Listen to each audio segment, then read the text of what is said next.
Abundance isn't something you chase, it's something you become. Today, we're diving into the 3 steps that shift your life from lack to overflow, believing, behaving, and becoming abundance. This isn't about toxic positivity or repeating affirmations until your throat's dry. It's about rewiring your mind, embodying new behaviors, and eventually transforming your identity into one that naturally attracts abundance. Let's start with belief. Jim Rohn said something I'll never forget. Don't wish it were easier. Wish you were better. Don't wish for less problems. Wish for more skills. At first, I didn't fully get it, but now I see he wasn't just talking about effort. He was talking about belief, because the way you see yourself sets the ceiling on what you think is possible. Most of us don't even realize that the beliefs running our lives aren't even ours. They're hand-me-downs from parents, teachers, society, or even old experiences. I'll give you a personal example. Growing up, I always heard things like, money doesn't grow on trees, or you've got to work hard for every dollar. On the surface, those sound like practical lessons, but what they really did was plant this belief in me that money was scarce, that it was something you had to suffer for, and that ease wasn't an option. So, even when I started dreaming bigger, those old beliefs would whisper in the background, who are you to want more? If you're not exhausted, you're not doing enough. And guess what? My reality mirrored that. I hustled, I burned out, I struggled, not because abundance wasn't available, but because my beliefs were tuned into scarcity. That is not destiny. That's programming. And it's sneaky, because once a belief is installed, your brain works overtime to prove to you that it's true. The science backs this up. Your brain is like Velcro for repeated thoughts. Every time you think money is hard to come by, you're carving that neural pathway deeper until it becomes your default operating system, like walking the same trail until it becomes a road. So, if your thought is, life is hard, abundance never comes to me, your brain literally wires itself to filter reality through that lens. And here's the spiritual perspective. Beliefs are like frequencies. It's like tuning into the wrong radio station. If you're tuned to the station of scarcity, that's the only signal you can pick up.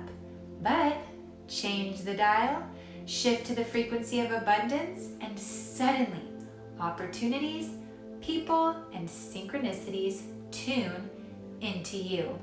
So, here's a reflection for you. Write down the one belief about abundance you grew up with, especially if it is still with you today. Then ask yourself, if this belief is a seed, what am I growing and harvesting in my life? If it's a seed of scarcity, you'll keep harvesting lack. But if you plant seeds of belief in abundance, generosity, and worthiness, you're growing a completely different future. If you don't like the harvest, it's time to plant new seeds. Belief is that seed. Change it along with the soil and everything else. Your behaviors, your outcomes, your life can and will grow differently. But without changing that first, nothing else, no affirmations, no vision boards, no hustle, can truly take root. Now, belief without behavior is just daydreaming. Tony Robbins has a quote that I live by. The strongest force in the human personality is the need to stay consistent with how we define ourselves. Here's what that means. Once you've upgraded your beliefs, you have to reinforce them with behavior, or else your old identity will just pull you back. I'll be honest, this was one of my biggest lessons. I used to say I believed in abundance, but my actions screamed scarcity. I'd say yes to opportunities I didn't really want because I was scared nothing better would come. I held on to things, people, and money longer than I should have out of fear of losing. I worked myself to exhaustion because that old programming said, without suffering, nothing good comes. And the result? I was out of alignment.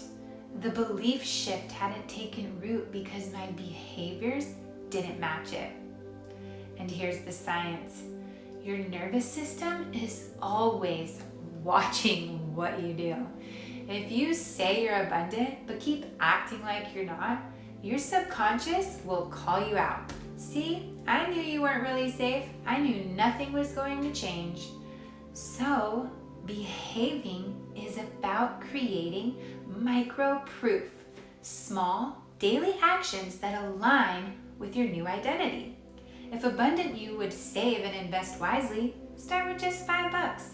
If abundant you would rest instead of hustle 24/7, take a mindful pause today. If abundant you would give, tip a little extra or offer kindness freely. It's not about massive leaps, it's about micro actions like these that prove your belief to your nervous system. They are like deposits into your new identity. One by one, they rewire your nervous system to trust the new belief. Here's a reflection you could try. Ask yourself, if I already were the abundant version of me, how would I behave today?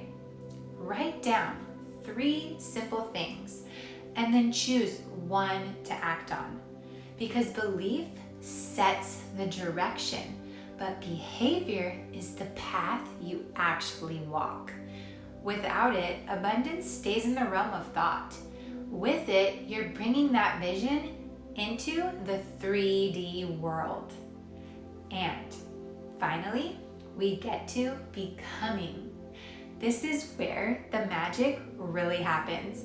Joe Dispenza says that when you change your thoughts and emotions, you literally change your energetic signature. And identity is the container that holds that signature. Think of it like this. You don't become fit by thinking about fitness or even going to the gym one time. You become fit when fitness is a part of your identity. It's just who you are. Abundance works the same way. When belief and behavior merge, you stop trying so hard to be abundant. You just are. Let me share something personal here. For the longest time, even when I was shifting my beliefs and taking aligned actions, deep down, I still saw myself as the girl who struggled, the one who had to prove herself, the one who was never quite enough. And you know what? That identity kept pulling me back. Because, as Tony Robbins says, the strongest force in the human personality is the need to stay consistent with how we define ourselves. If your identity doesn't match abundance, it will always sabotage your efforts, no matter how big. But when I finally began saying, no, I am someone who deserves overflow. I am someone who lives with ease. I am someone who is safe to receive. Something shifted. It wasn't just belief anymore. It wasn't just action. It was identity. And when your identity changes, reality bends to match it. The science even backs this up. Studies on neuroplasticity show that when you repeatedly act in alignment with a new identity, your brain literally rewires itself. You stop firing circuits of scarcity and start strengthening the circuits of abundance. Spiritually, this is when you collapse the gap between who you are and who you want to be. The quantum field doesn't give you what you want, it gives you what you are. So here's a practice. Write the sentence. The version of me who already has what I desire is, and finish it. Maybe it's confident with money, or at peace in relationships, joyful, radiant, magnetic. Then read it out loud daily, multiple times if you can, and let yourself feel it. Not as a future dream, but as a present identity. That's becoming. Because once you are abundance, everything else falls in line. You don't chase, you attract. You don't force, you flow. Let's not just talk about abundance, let's practice it together. Wherever you are right now, unless you're driving, of course, take a moment to pause with me. Close your eyes if you can. Place one hand on your heart and one hand on your belly. Take a slow breath in through your nose. Hold and exhale gently.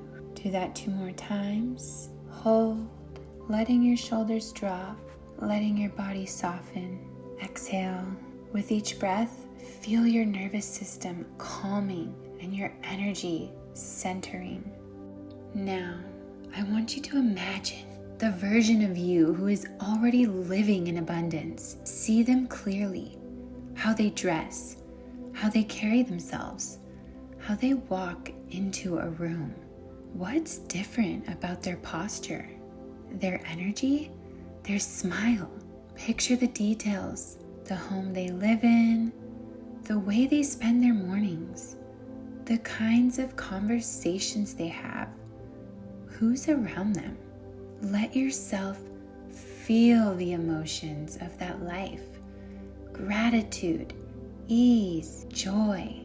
Now, let's bring it closer. Breathe into your heart and let yourself feel. What does it feel like to already be this person? Notice how your body shifts. Maybe your chest opens, your breath deepens, your face softens. This isn't imagination. It's rehearsal. Your brain and body don't know the difference between something vividly imagined and something lived.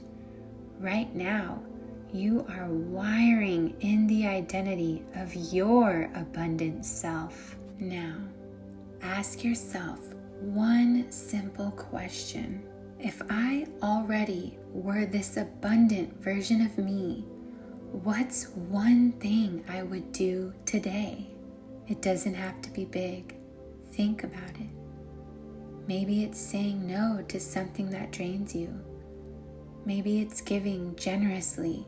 Maybe it's investing in yourself. Whatever it is, let that action be your anchor. By doing it, you're proving to your subconscious, this is who I am now.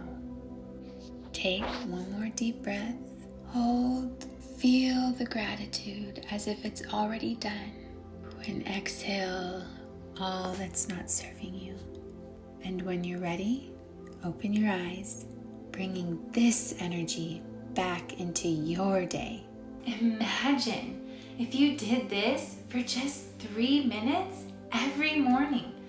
What would shift in your week? Try it for 3 days and come back to share your experience. Because here's the truth. Abundance isn't about grinding harder or doing more. It's about shifting who you are at the core. When you believe differently, behave intentionally, and embody that identity, you don't just hope for abundance, you become it. I'd love to hear from you. Which step do you feel you're in right now? Believing, becoming, or behaving? Drop it in the comments because I want to connect with you where you are. And if you're ready to go deeper, if you want guidance, accountability, and real tools to help you rewire those old beliefs and truly step into abundance, DM me with the word abundance. We'll talk about how I can personally support you through coaching and help you anchor this shift into your everyday life. As always, be more than a label and embody your divine soul.